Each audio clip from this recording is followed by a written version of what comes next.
Hey yo, what's up mga kagwangit at good morning nga. Ano naman tayo ng pagkakataon mga kagwangit na makapag donate ng dugo. Pupunta tayo ngayon sa hospital. Last donate natin ng dugo nung kalagitnaan ng August o September, mga gano'n siguro. At ngayon may nakita tayo sa Facebook na nangangailangan ng dugo na kagaya ng dugo ko, A positive yung ating dugo. Nahirapan silang humanap ng blood donor ng A positive. Kaya yun, pupunta natin. Samahan nyo kami mga kagwangit. Diyan lang kayo. Layo na ng parkingan natin.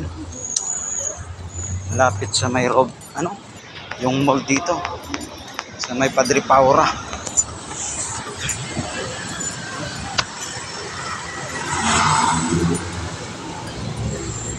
Pasok tayo. Dito na tayo sa loob ng blood donation station. Ang problema, hindi ko alam yung ward number ng pasyente at kung ano ang sakit. Pangalan lang ang binigay. Ayan, tinatanong pa natin yung info ng may sakit.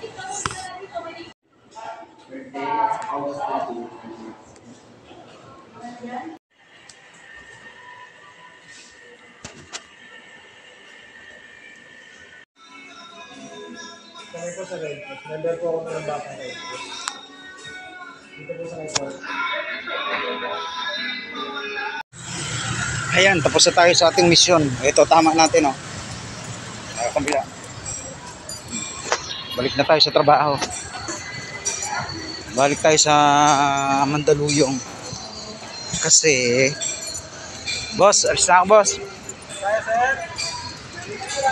Salamat. Kasi nagpaalam tayo sa boss ko. Sabi ko mag-donate lang akong dugo. Yung pumayag naman. Tapos ngayon pabalik na tayo. Alas 11:30 na.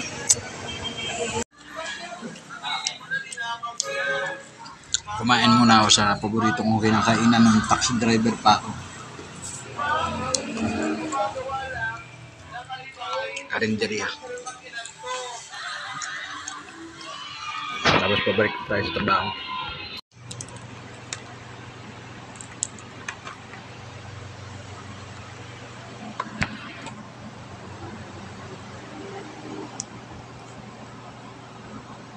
Ayun, dito na tayo sa parking ng aking trabaho. Kung saan nakatira yung aking boss. At punta tayo ng CR. Magbibihis tayo ng damit kasi may usok na tayo. Galing tayong Maynila. Tapos nagmotor tayo hanggang dito sa trabaho ko, sa bahay ng amo ko sa Mandaluyong. Tara, samahan nyo ko. Bihis muna tayo para medyo fresh naman tayo. Amoy fresh. Let's go!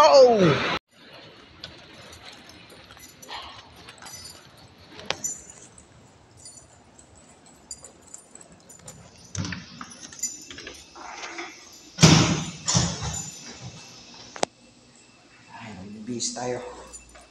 Bihis. Kasi galing tayo sa biyahe.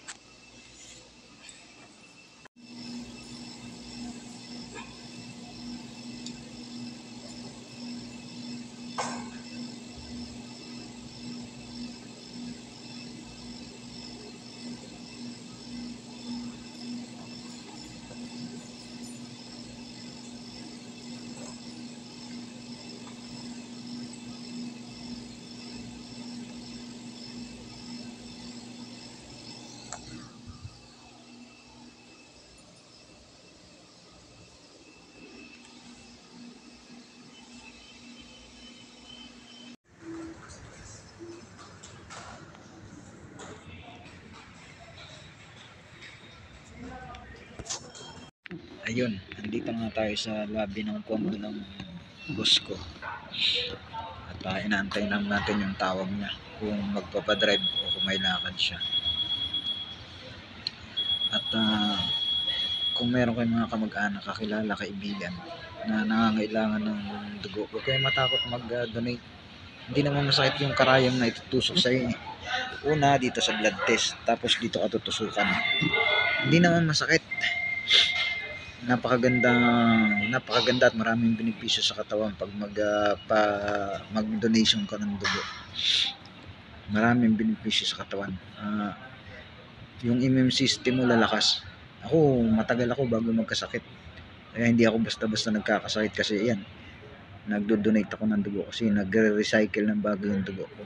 Ayun, hindi man tayo makatulong sa financial, marami pa tayong paraan na pwedeng gawin para makatulong tayo sa ibang taong nangangailangan. Ayun, maraming salamat sa panonood. Maraming salamat sa panonood. Babush!